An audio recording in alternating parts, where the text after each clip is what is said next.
Hello, आप सभी देखने वाले लोगों को राजेश का प्रणाम। आप सभी लोग हमारे वीडियो को देखते हैं। ईश्वर आप लोग को सही दिशा मार्ग दें, सफल करें। आज हमारा वीडियो का टॉपिक है वास्तुशास्त्र के मूल सिद्धांत। हमारे ऋषियों का सर्गभित निष्कर्ष है यथा पिंडे तथा ब्रह्मांडे। जिन पंच महाभूतों से पूर्व ब्रह्मांड संरचित है, उन्हीं तत्वों से हमारा शरीर निर्मित है और मनुष्य की पांचों इंद्रियां भी इन्हीं प्राकृतिक तत्वों से पूर्णतया प्रभावित हैं। आनंदमय, शांतिपूर्ण और स्वस्थ जीवन के लिए शारीरिक तत्वों का ब्रह्मांड और प्रकृति में व्याप्त पंच महाभूतों से एक सामंजस्य स्थापित करना ही वास्तुशास्त्र की विशेषता है।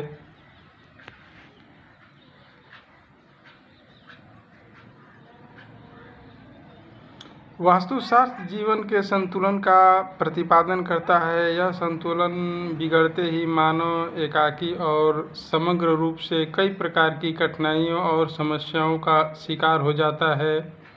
वास्तुशास्त्र के अनुसार पंच महाभूतों पृथ्वी, जल, वायु, अग्नि और आकाश के विधिवत उपयोग से बने आवास में पंचतत्व से निर्मित प्राणी की दक्षताओं को विकसित करने की शक्ति स्वतः स्फूर्त हो जाती है।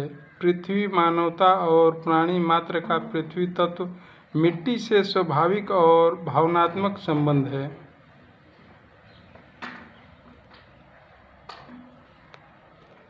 पृथ्वी सूर्य की परिक्रमा करती है। इसमें गुरुत्वाकर्षण और चुंबकीय शक्ति है। यह वैज्ञानिक रूप से सिद्ध है कि पृथ्वी एक विशालकाय चुंबकीय पिंड है। एक चुंबकीय पिंड होने के कारण पृथ्वी के दो ध्रुव, उत्तर और दक्षिण ध्रुव हैं। पृथ्वी पर रहने वाले सभी प्राणी, सभी जड़ और चेतन वस्तुएं पृथ्वी के गुरुत्वाकर्षण से प्रभावित होते हैं। जिस प्रकार पृथ्वी अनेक तत्वों और अनेक प्रकार के खनिजों जैसे लोहा, तांबा इत्यादि से भरपूर है, उसी प्रकार हमारे शरीर में भी अन्य धातुओं के अलावा लौह धातु भी विद्यमान है। कहने का तात्पर्य है कि हमारा शरीर भी चुंबकीय है और पृथ्वी की चुंबकीय शक्ति से प्रभावित होता है। वास्तु के इसी सिद्धांत के कारण यह कहा जाता है कि दक्षिण की ओर सिर करके सोना चाहिए। इस प्रकार सोते समय हमारा शरीर ब्रह्मांड से अधिक शक्ति को ग्रहण करता है और एक चुंबकीय लय में सोने की स्थिति से मनुष्य अत्यंत शांतिप्रिय नींद को प्राप्त होता है और सुबह उठने पर तरोताज़ा महसूस करता है।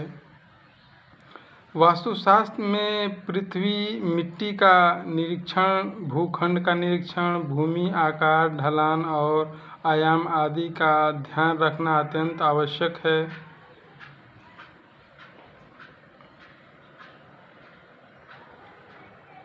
मात्र पृथ्वी तत्व ही एक ऐसा विशेष तत्व है जो हमारी सभी इंद्रियों पर पूर्णतः प्रभाव रखता है।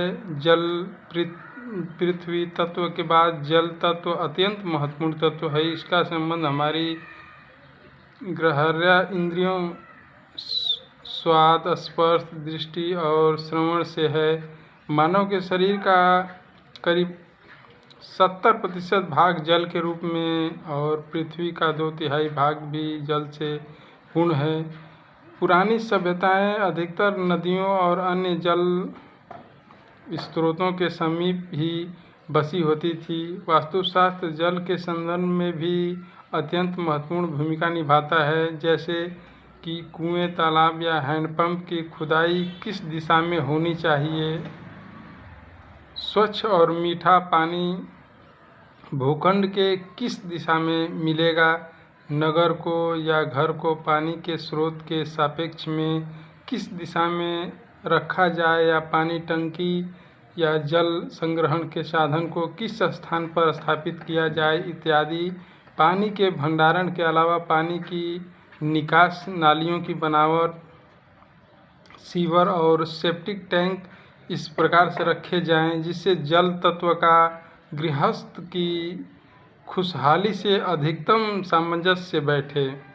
अग्नि अग्नि सूर्य अग्नि तत्व का प्रथम द्योत है। सूर्य संपूर्ण ब्रह्मांड की आत्मा है, क्योंकि सूर्य ऊर्जा और प्रकाश दोनों का सबसे महत्वपूर्ण स्रोत है। रात्रि और दिन का उदय होना और ऋतुओं का परिवर्तन सूर्य के संदर्भ में पृथ्वी की गति से ही निर्धारित होता है। अग्नि तत्व हमारी श्रवण, स्पर्श और देखने की शक्ति से संबंध रखता है। सूर्य के बिना जीवन की कल्पना भी असंभव है। सूर्य की ऊर्जा, रश्मियाँ और प्रकाश सूर्योदय से सूर्यास्त तक पल पल बदलता है। उषा काल का सूर्य सकारात्मक शक्तियों का प्रतीक है और आरोग्य वृद्धि करता है। भवन का पूर्व दिशा में नीचा रहना और सूर्य की इन प्रभावी किरणों को घर में निमंत्रित करता है। इसी प्रकार दक्षिण पश्चिम में ऊंचे और बड़े निर्माण दोपहर बाद के सूर्य की नकारात्मक और हानिकारक किरणों के लिए अवरोधक हैं। सूर्य की किरणें का विभाजन 7+2 9 रंगों में किया जा सकता है।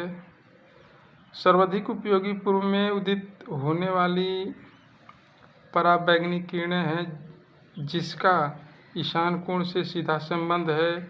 इसके बाद सूर्य के रश्मि जाल में बैंगनी, गहरी नीली, हरी, पीली, सतरंगी, लाल तथा दक्षिण पूर्व में रक्ताभ किरणों में विभक्त किया जा सकता है। सूर्य रश्मि जल के पराबैंगनी और ठंडे रंग स्वास्थ्य पर अत्यंत लाभदायक और शुभ प्रभाव छोड़ते हैं। इसलिए ईशान कोण में अधिक से अधिक जगह खाली रखी जानी चाहिए। जब इस किरणों का संबंध जल से होता है तो यह और भी बेहतर है। इसलिए पानी के भंडारण के लिए ईशान कोण का प्रयोग करने का सुझाव दिया जाता है।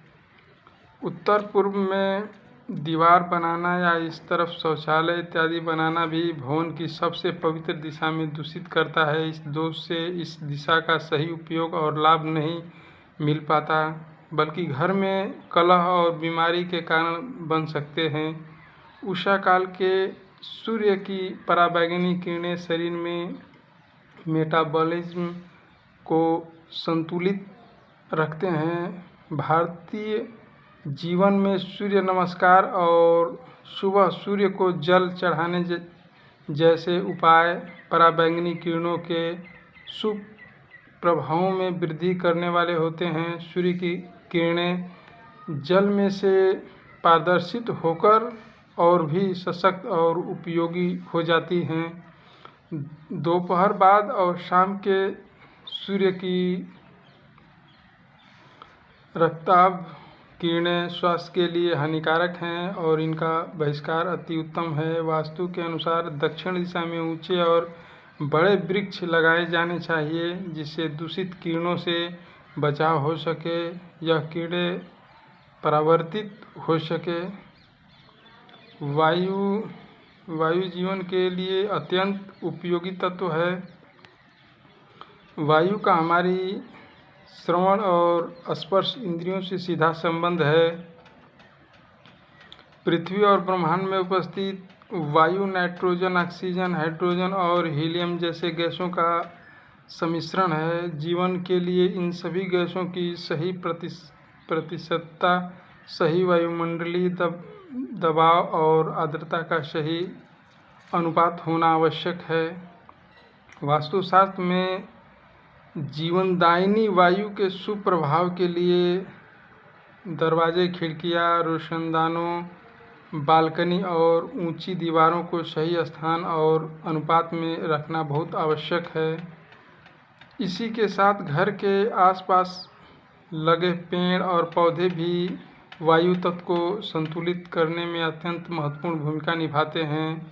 आकाश वास्तुशास्त्र में आकाश को एक प्रमुख तत्व की संज्ञा दी गई है। पाश्चात्य निर्माण कला में अभी तक आकाश को एक प्रमुख तत्व की मान्यता नहीं दी गई थी, इसलिए वास्तुशास्त्र आधुनिक और प्राचीन निर्माण कला में सबसे श्रेष्ठ है।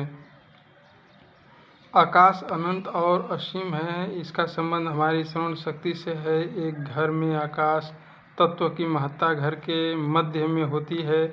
घर में प्रकाश और ऊर्जा के स्वच्छंद प्रवाह के लिए इसे हवादार और मुक्त रखा जाना चाहिए। आकाश तत्व में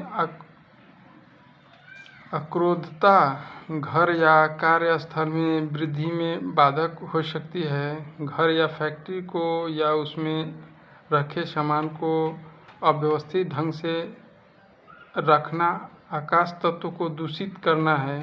मकान में अपनी ज़रूरत से अधिक अनावश्यक निर्माण और फिर उन फ्लोर या कमरों को उपयोग में न लाना, बेवजह के सामान से कमरों को ठूंसे रखना भवन के आकाश तत्व को दूषित करता है।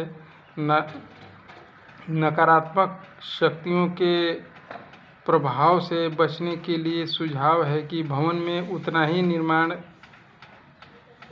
निर्माण करें जितना आवश्यक हो। वास्तुशास्त्र भवन में पंच महाभूतों का सही संतुलन और सामंजस्य पैदा कर घर के सभी सदस्यों के लिए सौहार्दपूर्ण वातावरण पैदा करता है। आज घरों में साज सज्जा के बेहतरीन नमूने और अत्याधुनिक उपकरणों की कोई कमी नहीं पाई जाती। अगर कमी होती तो प्रकृति, प्रकाश, वायु और पंचतत्वों के सही संतुलन की। एक घर में सही स्थान पर बनी एक बड़ी खिड़की की उपयोगिता कीमती और अलंकृत साज सज्जा से कहीं ज़्यादा है। वास्तु विद्या मकान को एक शांत, सुसंस्कृत और सुसज्जित घर में तब्दील करती है। यह घर परिवार के सभी सदस्यों को एक हर्षपूर्ण, संतुलित और समृद्धि जीवन शैली की ओर ले जाता है। आप लोग हमारे वीडियो को देखते हैं, बहुत बहुत धन्यवाद है आप लोगों को। जय श्री कृष्ण।